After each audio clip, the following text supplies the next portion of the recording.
nous allons partir en Ukraine, toujours avec nos experts et nos invités, le général Chauvency toujours avec nous, ainsi qu'Anastasia Kirilenko et Beling Nabli qui est également avec nous pour ce Tell direct. L'Ukraine quotidiennement bombardée par la Russie.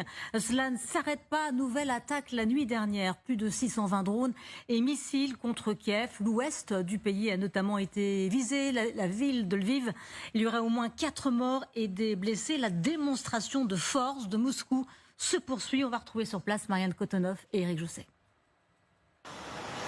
Oui, du côté du front, on nous disait bientôt il va être plus dangereux de vivre à Kiev et dans les grandes villes ukrainiennes que de vivre dans le Donbass. Et c'est vrai que depuis quelques semaines, c'est vraiment cette stratégie bien de frapper les grandes villes, mais d'envoyer une pluie de bombes, de saturer le ciel. Le général l'a dit, saturer le ciel ukrainien avec des drones, avec des missiles balistiques. Alors ça use aussi les défenses antiaériennes qui sont au niveau très bas ici en Ukraine. On pleure, on demande à corps et à cri d'avoir des systèmes patriotes en surplus parce que là les stocks sont vraiment assez bas. Et puis évidemment la population est choquée à chaque fois, la population qui n'en peut plus de toutes ces frappes nocturnes. Il y a des habitants dans des villes, ils nous disent mais on ne sait jamais si ça va nous tomber dessus cette nuit ou la nuit prochaine. Là la nuit dernière c'était Lviv, c'était toute la région ouest de l'Ukraine qui était frappée. La nuit d'avant c'était la région de Kiev encore qui était frappée. À chaque fois il y a une cible privilégiée, mais tout le reste de l'Ukraine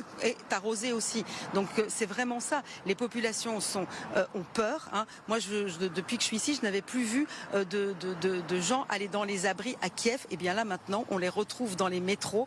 La nuit dernière encore, il y avait des alertes. Les gens ne savaient pas si ça allait tomber sur Kiev. Eh bien, la population s'est déplacée jusque dans les métros de Kiev pour y passer la nuit parce qu'ils sont dans l'expectative, dans la terreur de savoir si la ville va être bombardée ou pas. Et toute l'Ukraine a peur parce que ça peut tomber n'importe où et ça tombe toutes les nuits.